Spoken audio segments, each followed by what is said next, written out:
In the grand theater of human relationships and power dynamics, there exists a paradox that has confounded observers for centuries. The man who appears to care the least often receives the most attention. The woman who seems indifferent attracts the most pursuit. The leader who maintains emotional distance commands the greatest respect. This phenomenon, while seemingly counterintuitive, operates according to principles that Niccolò Machiavelli understood with crystalline clarity when he penned his observations about power, human nature, and the mechanics of influence. The Florentine philosopher recognized that true power lies not in desperate pursuit or obvious need, but in the ability to walk away, to destroy one's weaker, more dependent self, and emerge as someone who cannot be easily manipulated, controlled, or destroyed by others. This transformation from weakness to strength, from need to independence, represents one of the most profound psychological and strategic shifts a person can make. Consider the young entrepreneur who spent years chasing investors, pleading for meetings, accepting humiliating terms simply to keep his company alive. His desperation was palpable in every pitch, every email, every conversation. Investors sensed his weakness like predators sensing wounded prey. They offered increasingly unfavorable deals, knowing he had little choice but to accept. His company struggled not necessarily because his ideas were poor, but because his position of weakness created a cascade of disadvantageous circumstances. Then came the moment of transformation. After yet another rejection, something shifted within him. He stopped chasing. He focused entirely on building his product, on creating undeniable value. He began declining meetings that didn't align with his vision. When investors called, he was cordial but not eager. He had deadlines and couldn't meet beyond Tuesday. He had other commitments. Suddenly, the same investors who had previously offered pennies began offering dollars. The man who had learned to walk away had become infinitely more attractive than the man who had begged to stay. This transformation illustrates the first principle of Machiavellian psychology: scarcity creates desire. When we are readily available, constantly accessible, always willing to accommodate, we signal to others that we have few options, little value, and minimal standards. Conversely, when we demonstrate selectivity, maintain boundaries, and show that we can thrive independently, we communicate high value and desirability. The psychological mechanisms underlying this phenomenon are deeply rooted in human evolutionary psychology. Throughout human history, resources and high-quality mates have been scarce. Those who were difficult to obtain were likely to be of higher value, either possessing rare skills, superior genetics, or access to valuable resources. This created an evolutionary bias toward pursuing that which is difficult to attain while taking for granted that which comes easily. Modern neuroscience supports this understanding. The brain's reward system releases dopamine not when we obtain something we want, but in anticipation of obtaining it. The uncertainty and challenge of pursuit activate these reward pathways more intensely than easy acquisition. When someone is always available, always accommodating, the brain quickly categorizes them as obtained and shifts its attention to new challenges and uncertainties. The second principle emerges from this understanding: attention follows uncertainty. The person whose responses are predictable, whose availability is guaranteed, whose reactions can be anticipated, quickly becomes psychologically invisible. We stop noticing them because our brains, designed for efficiency, focus on novel and unpredictable stimuli that might represent opportunities or threats. Marcus, a software developer, experienced this firsthand in his romantic relationships. For years, he approached dating with the mindset of a supplicant. He would text back immediately, always agree to last-minute plans, constantly reassure his partners of his feelings, and adjust his schedule to accommodate their every whim. Despite his genuine kindness and considerable talents, relationships consistently fizzled out. Women would describe him as too nice or lacking mystery, though they couldn't quite articulate what they meant. The transformation came gradually. A series of disappointments forced him to re-evaluate his approach. He began responding to messages when convenient rather than immediately. He maintained his own interests and friend groups instead of abandoning them for romantic pursuits. Most importantly, he developed the strength to end relationships that weren't fulfilling rather than clinging to them out of fear of being alone. The results were dramatic. The same behaviors that had previously been dismissed as too eager were now seen as confidence when displayed selectively. His reduced availability created space for others to miss him, to wonder about his thoughts, to invest emotional energy in pursuing his attention.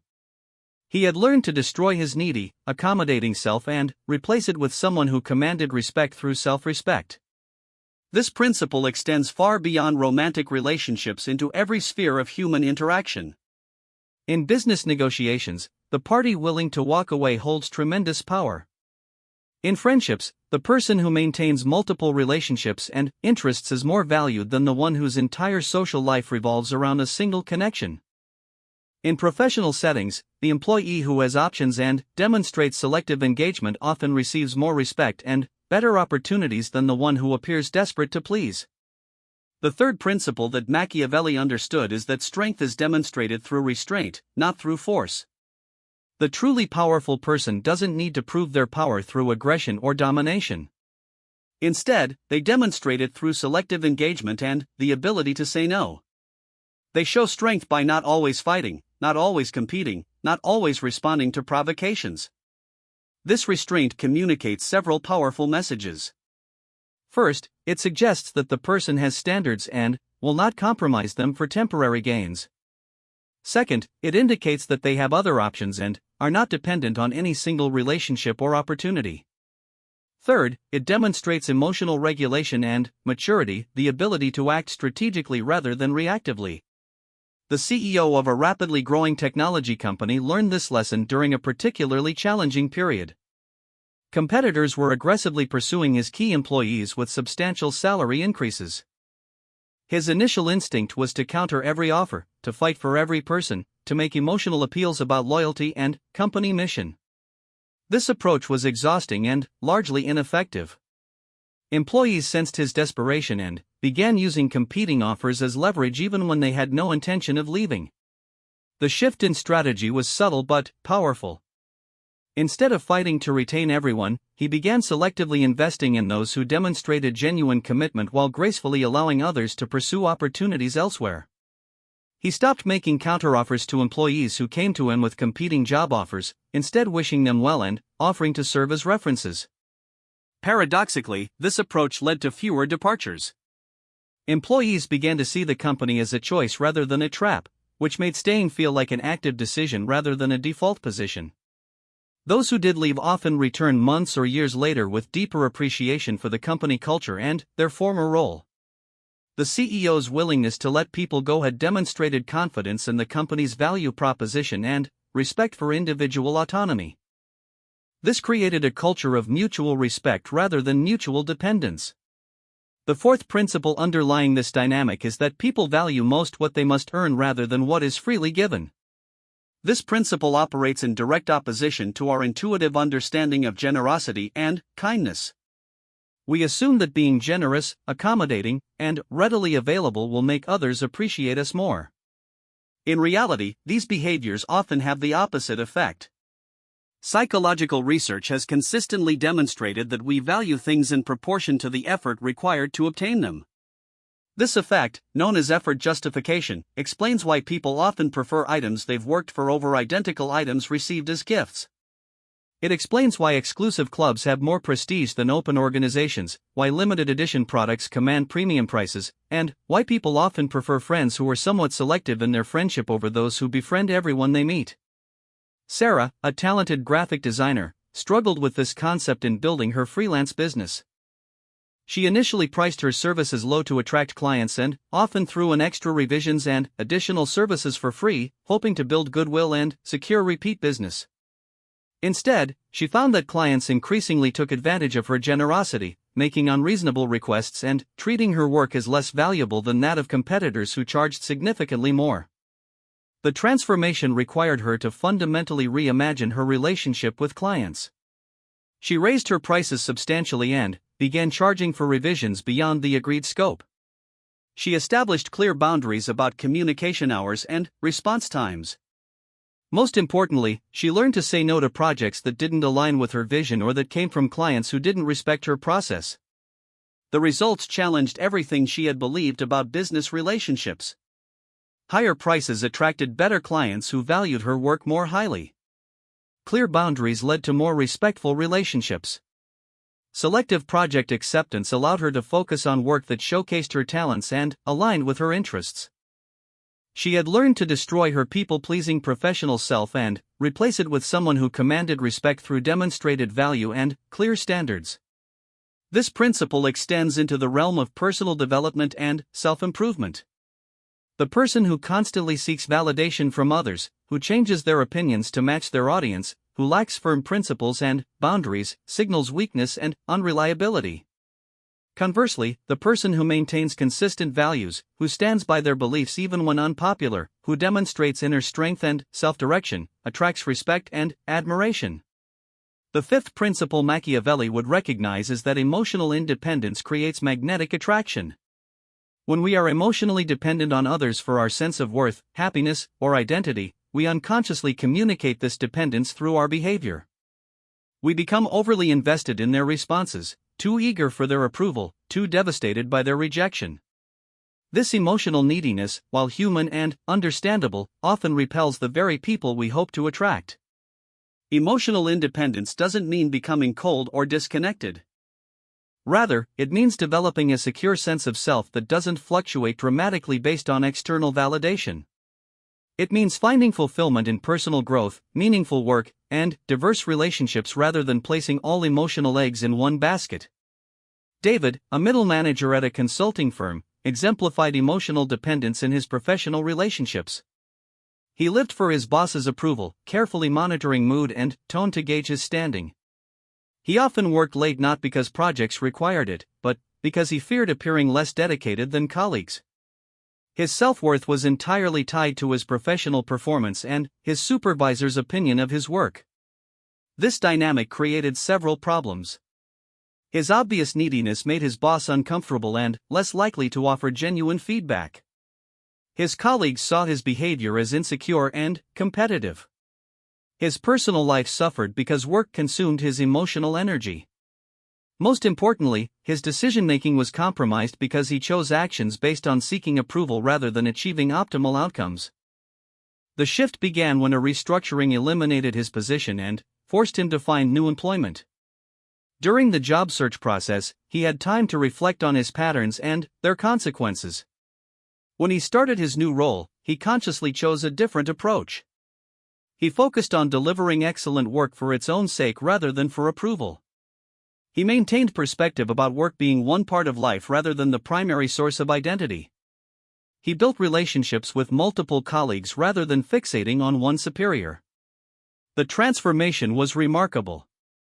His new colleagues saw him as confident and stable. His new supervisor valued his independent thinking and trusted him with greater autonomy. Paradoxically, by caring less about approval, he earned more respect and advancement opportunities. He had learned to destroy his validation-seeking self and replace it with someone whose worth was internally generated and externally recognized. The sixth principle operating in these dynamics is that mystery and unpredictability maintain interest while familiarity breeds indifference. When people can completely understand and predict us, they lose interest in discovering more.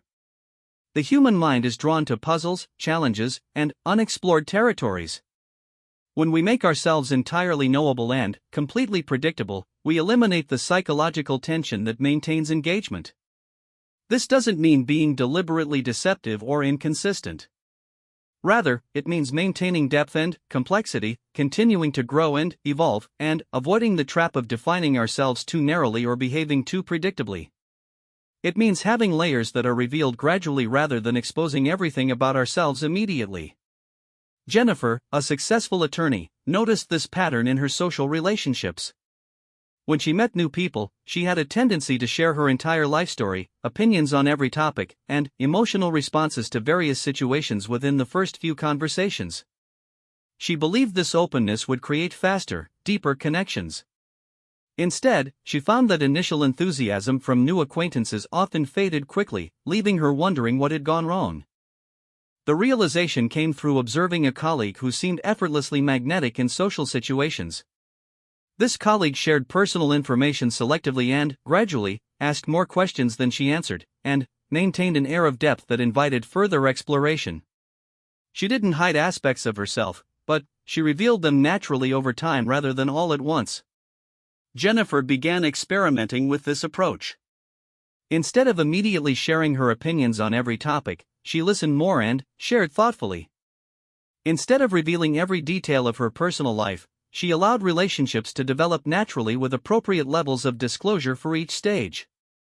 Instead of being completely predictable in her responses, she allowed herself to be genuinely spontaneous and multifaceted. The results were transformative.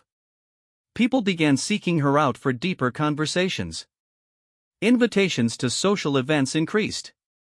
Professional relationships developed more naturally and felt more balanced. She had learned that her oversharing, while well-intentioned, had been overwhelming people and leaving no space for curiosity or discovery. The seventh principle that emerges from this analysis is that self-sufficiency creates desire while neediness creates aversion. When we project an image of completeness, not perfect, but whole and capable of thriving independently, we become attractive to others who want to be part of something strong and positive. When we project neediness, desperation, or incompleteness, we attract people who want to take advantage of our vulnerabilities or repel those who fear being drained by our dependencies. Self-sufficiency encompasses multiple dimensions: emotional, not requiring constant validation; social, maintaining diverse relationships; financial, having reasonable economic stability; and intellectual, thinking independently rather than constantly seeking others' opinions. It doesn't mean being completely independent. Humans are inherently social beings who need connection and support. Rather, it means being able to offer value to relationships rather than only seeking to extract it. Michael, a freelance photographer, struggled with this balance in his business relationships. He often approached potential clients from a position of financial desperation, accepting poor terms because he needed the income. He agreed to rush timelines that compromised his work quality. He allowed clients to make endless revisions without additional compensation. His neediness was apparent in every interaction, and it created a dynamic where clients felt they held all the power in the relationship. The transformation required building genuine self-sufficiency rather than just projecting it. He developed multiple income streams, including teaching photography workshops and selling stock images, which reduced his dependence on any single client. He built an emergency fund that allowed him to be more selective about projects. He invested in improving his skills and equipment, which increased the value he could offer clients. With this foundation of actual self-sufficiency, his client relationships transformed dramatically. He could afford to say no to projects that didn't align with his vision or that came with unreasonable terms. He could focus on delivering exceptional work rather than worrying about immediate payment. He could collaborate with clients as a respected professional rather than a desperate service provider. The eighth principle underlying these dynamics is that those who control their own destiny become powerful attractors for others seeking direction and stability. In a world full of uncertainty and change, people gravitate toward those who appear to have clear vision, strong principles, and the ability to navigate challenges effectively. When we demonstrate that we are the authors of our own story rather than victims of circumstance, we become magnetic to others who want to be part of something purposeful and well-directed. This doesn't require being perfect or having all the answers.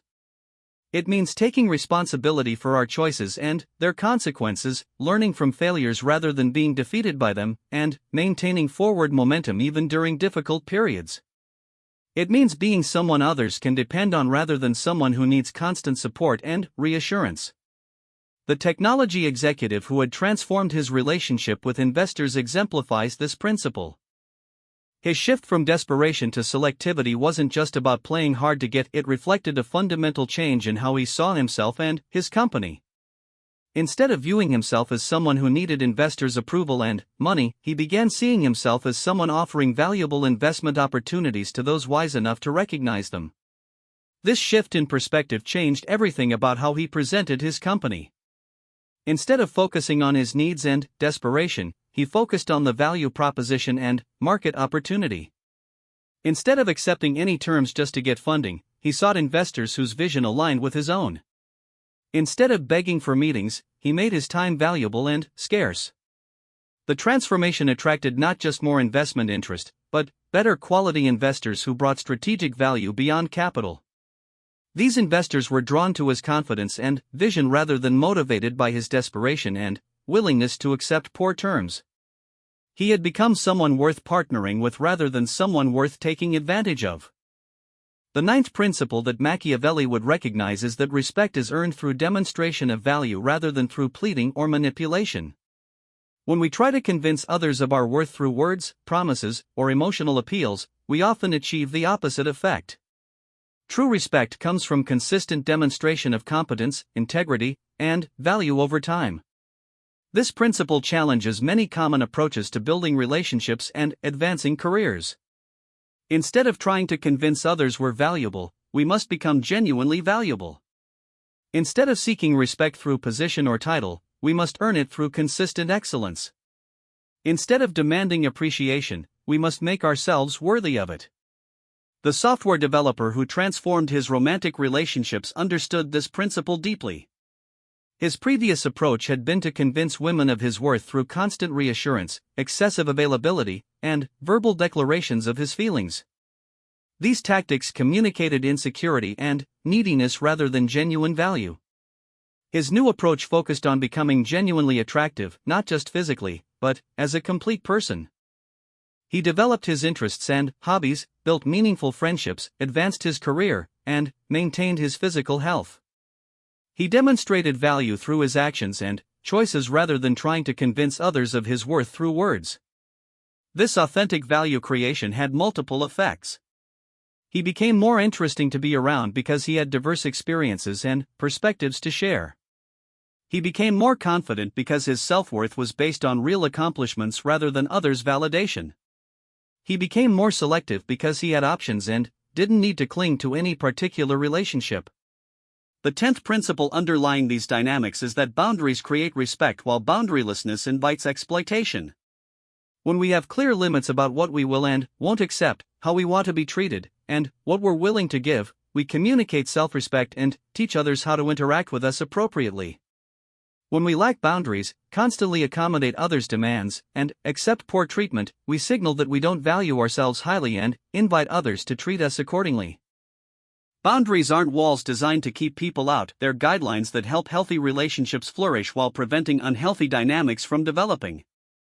They allow us to be generous and open while protecting ourselves from exploitation and resentment. The graphic designer who transformed her business relationships learned this principle through painful experience. Her initial lack of boundaries, accepting low pay, providing free extra work, tolerating disrespectful communication, didn't create appreciation or loyalty among clients. Instead, it attracted clients who wanted to take advantage of her generosity while repelling those who would have valued and respected proper boundaries. Establishing boundaries required her to overcome several internal obstacles. She had to value her own time and expertise enough to price them appropriately. She had to accept that some potential clients would walk away rather than respect her terms. She had to believe that better clients existed who would appreciate her professionalism and expertise. The boundaries she established weren't arbitrary or harsh, they were professional standards that served both her and her clients. Clear pricing eliminated confusion and resentment. Defined project scope prevented endless revisions and scope creep. Professional communication standards ensured mutual respect and productive collaboration. The clients who respected these boundaries turned out to be not just better to work with, but more successful in their own businesses. They understood the value of expertise and professionalism because they embodied these qualities themselves. Her willingness to walk away from clients who wouldn't respect her boundaries had filtered her client base to include only those who valued what she offered. As we examine these principles collectively, a larger truth emerges about human psychology and the nature of attraction, respect, and influence. People are drawn to strength, independence, and authentic value while being repelled by weakness, dependence, and desperation. This isn't a moral judgment, it's an evolutionary and psychological reality that operates whether we acknowledge it or not. The man who walks away gets chosen because walking away demonstrates all the qualities that make someone worth choosing: self-respect, options, standards, and the strength to prioritize long-term well-being over short-term comfort. The person who destroys their weak self, their needy, desperate, boundaryless self, becomes undestroyable by others because they've removed the vulnerabilities that others could exploit. This transformation isn't about becoming cold, manipulative, or indifferent to others. It's about becoming whole, self-directed, and valuable enough that others want to be part of your life rather than feeling obligated to tolerate your presence. It's about shifting from a position of seeking to a position of offering, from needing to providing, from depending to contributing. The paradox resolves when we understand that caring less about specific outcomes allows us to care more about overall quality of life and relationships. When we're willing to walk away from situations that don't serve us, we create space for situations that do. When we stop clinging to people who don't appreciate us, we make room for those who will. This principle applies across all areas of life because it reflects fundamental truths about human psychology and social dynamics. In business, the consultant who's booked solid can charge more than one who's desperate for work.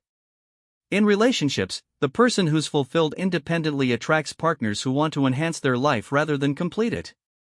In friendships, those who have multiple interests and relationships are more valued than those who center their entire social life around one connection.